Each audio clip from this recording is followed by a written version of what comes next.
Hey there, it's Natalie, and I'm here in the area of a refugee camp in northern Uganda, where the community here has been receiving support from Africa Women Rising, and I've been sending and encouraging a lot of our staff to come and do a training in regenerative design, regenerative agriculture with Africa Women Rising, which they've just done for the last couple of weeks.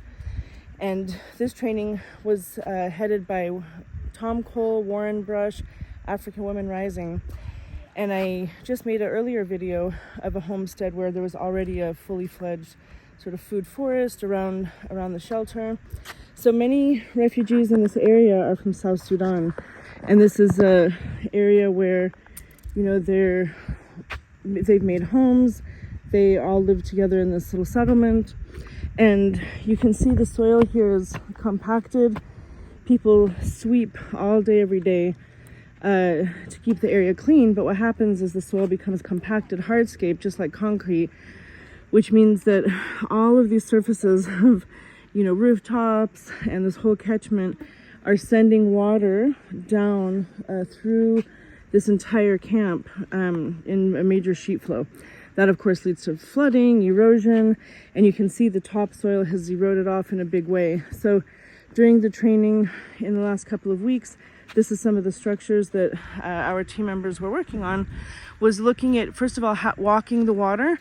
So we always walk the water, which is literally to understand, you know, how is it, what are the signs of how water is moving in the landscape. So we have all kinds of indicators, erosion scars, rills.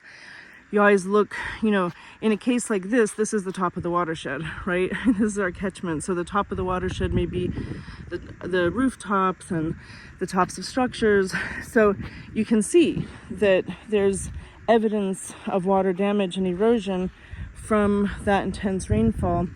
So walking the water is really looking at the direction and flow of water. And then we think about, you know, once we've identified the super highways of water, how do we create parking lots? How do we stop that water in its tracks so that it can be taken from destruction to production?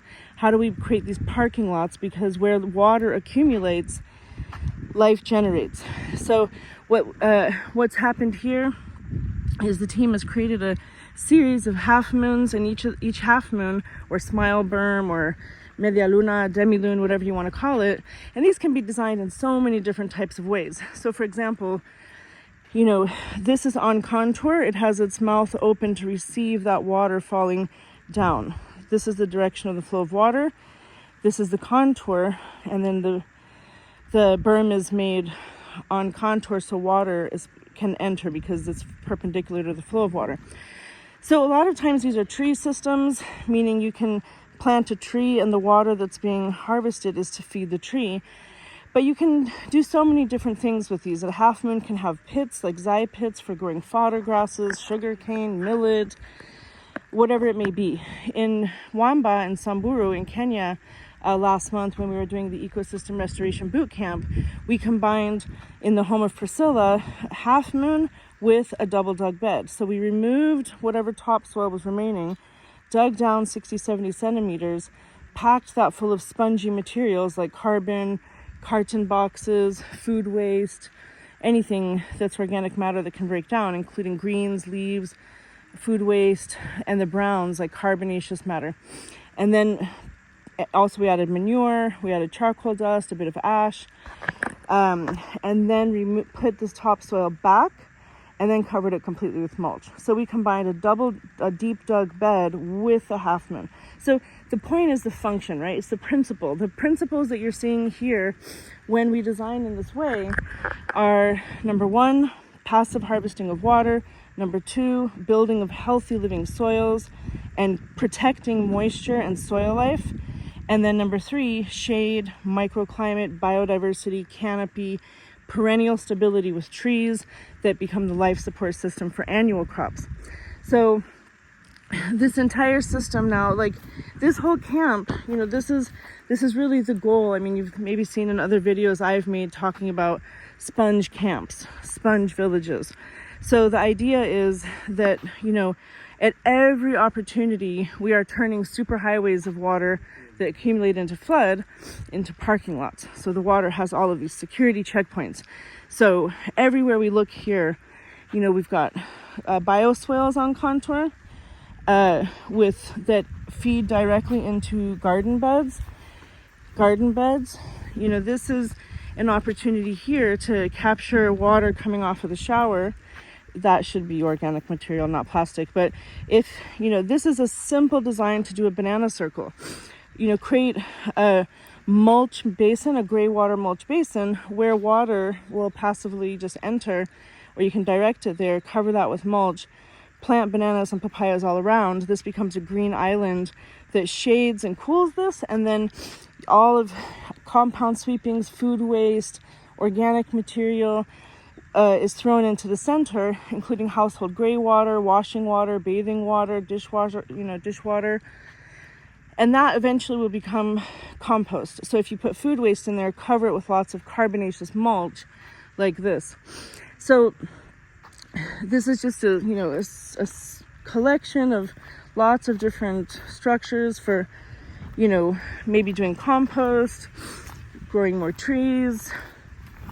And this is all just using locally available on-site, you know, free on-site materials that that people have on hand. Not only do they have on hand, they're often, you know, discarded, burned. So, you know, you have just different households integrating a lot of principles of mulching, of creating microshade and climate, shading gardens, protecting them from animals, using mulches. Look at that little landscaping. So we're here with Tom Cole and the WFP delegation that I'm dragging all over northern Uganda to see what we're doing. So this woman here, you know, since she's observing what is happening in other households, she started to now dig a swale with a garden bed, and those vegetables were just recently planted. I love this because it's already 4 p.m. here where we are, which means that the hot sun of the day is hitting the west surfaces, okay? That means the east surfaces are where you have a shaded microclimate. So not only does she have garden beds, double dug garden beds in this fenced area, but now she's also capitalizing on the shade created by that structure to grow more food on the outside. I don't really see a lot of animals here, like chickens or goats. So that definitely, oh, there's a duck, but you know, that's just something to be mindful of. Like, this is all open without many animals, so I think people can more freely grow vegetables. Here's a big bed, garden bed, with a stone silt trap. And I love this over here because you can't tell what's footpath and what's garden because everything is mulched, which is the way it should be.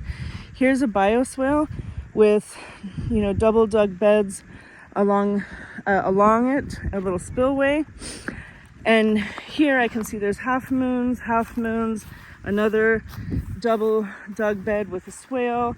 But the importance of mulching the spaces in between is that if the footpath is dry, it's going to suck moisture. So like, imagine here you are harvesting water into this half moon, mulching it, so you have this wet, moist zone, but all around is dry. That dryness is going to wick and suck the moisture from the moist area. So you gotta also protect and cover the footpaths and areas in between. So this is now just going to become a super fertile. Oh, and by the way, there are holes that I almost just fell in. There are a bunch of pits underneath the mulch as well, where they've grown other types of nitrogen, fast-growing species. I can't remember exactly what was put there. Oh, Gliricidia, I think it was. So as we move along, you know, this is not following those principles. The water cannot enter here. So that is a good, example of what not to do. Water can't, you could open this and create a half moon so water can enter, but this is actively keeping water out. So now there's just these tiny little pockets of people innovating all over with these concepts. So here, I love these little trellises over the berm of the half moon. So people are using bamboo. I don't know where the bamboo is. It's got to be around here somewhere, but they're just using split bamboos to make a trellis around. So even though there's not a tree here, this will possibly harvest water that will hydrate that berm for growing annuals. And then here's a little tree and a protector basket. So people are just little by little trying to extend these concepts. And I did want to come down here. There was a funny thing that Tom showed me. Yeah, so there's, I think, a little garden, bed. So people doing half moons over there. But there was one space that he showed me. Hello. I'm trying to find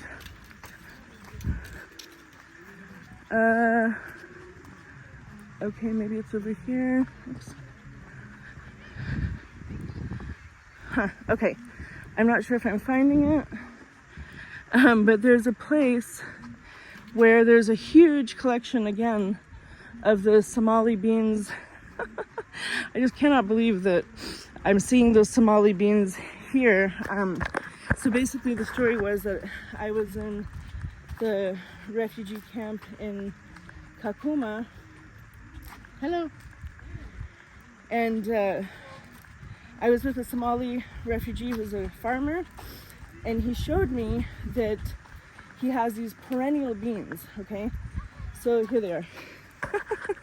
He said he's got these perennial beans that are evergreen, and so they can create, this is what I call a bean screen.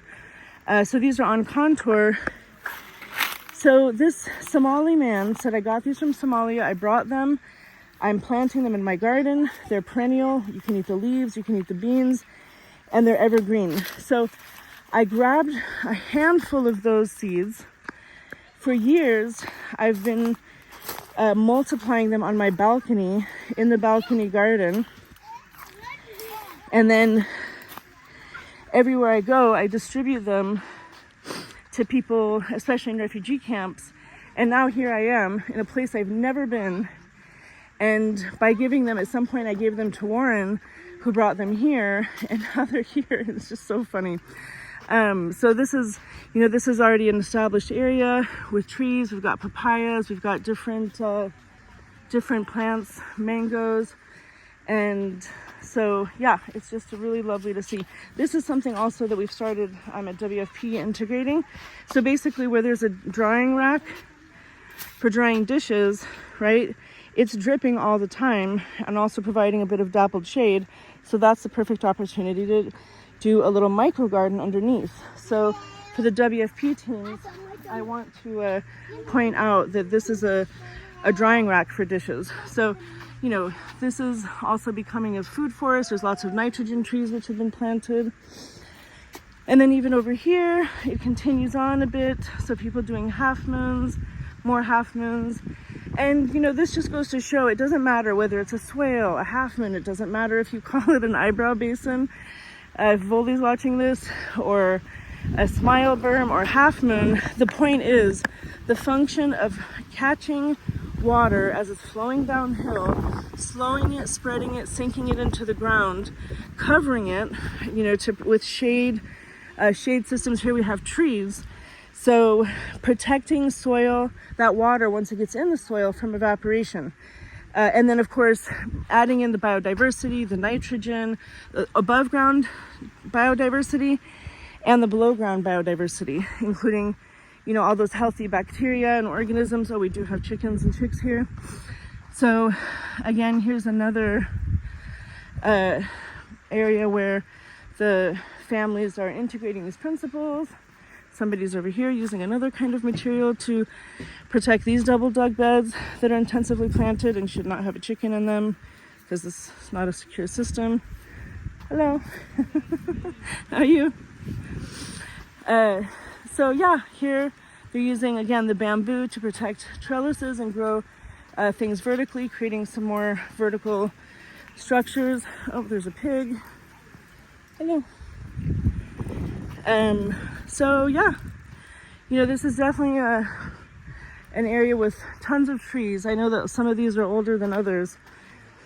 But just wanted to capture, when I talk about sponge camp, sponge settlement, this is what I've also been working on for years with families and displacement immediately around the shelter, around the homestead, into the whole camp. And this is just such a great example of, again, people using only what's available. And yeah, knowledge is the main input here. I think that's both an advantage and disadvantage. You need to know how to do it, but that's the only thing you need is knowledge. So great job. Hey, Tom.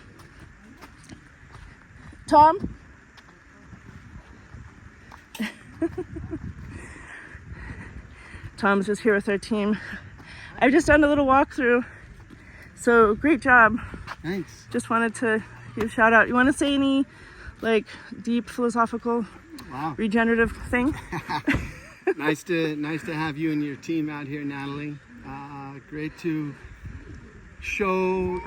I spent many years in the NGO world and the donor world, and we have these ideas of resilience, and we have these terms like resilience is the ability to mitigate and adapt and bounce back cope and all of these things around climate shocks and stresses.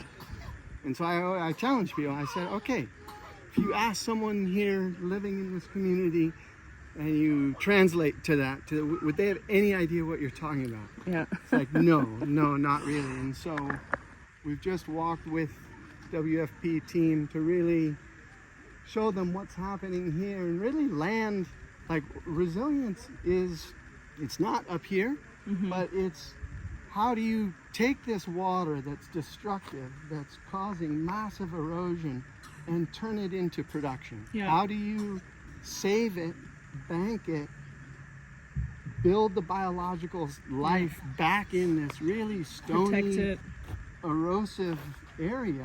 You see what's happening here, just massive erosion with this lantana. Just in 2 years, all stony. But what they've done here to initially hopefully stabilize this, add some nutrients, add some biodiversity. You see the protection of various types of mulches. Right. We're going to start getting a bit of shade from some of the support trees, and hopefully within about a year you come here, and basically resilience is about shifting this microclimate, creating a microclimate, creating where right up there it's about 40-45 degrees, right, 100 plus Fahrenheit, and it's hot as hell. And it's dry and it's dusty, but what we're trying to do is create these systems with a lot of shade where you see a lot of the kids around, you see a lot of disabled refugees here, and how do you enable them to sort of have some sense of dignity, have some sense of confidence about growing their own food, less reliance on food aid rations. Yeah, absolutely. And within a year, she'll be harvesting bananas, guavas, avocados, pigeon peas, cow peas. I think they planted maybe 24 different species of food crops. That's great. Thanks. And what I always talk about is the fact that there are 3 thieves of water. So the 3 thieves of water are sun, wind, and slope, right? And we have it all, right? Yes. We have it all right here. So and you feel the wind. Yep. Carrying this dust. You have this slope. These gullies right Look here. Clear evidence of water damage. So the water harvesting structures mitigate the slope thief. The mulches and trees mitigate both, and the windbreaks, the shade of the trees and the canopy of the trees mitigate the wind and sun. And then of course the mulches and cover crops also mitigate the wind and the sun. So great job, Tom. Thanks for sharing, and thanks for helping us to create this tectonic shift within WFP. Thanks for coming out here.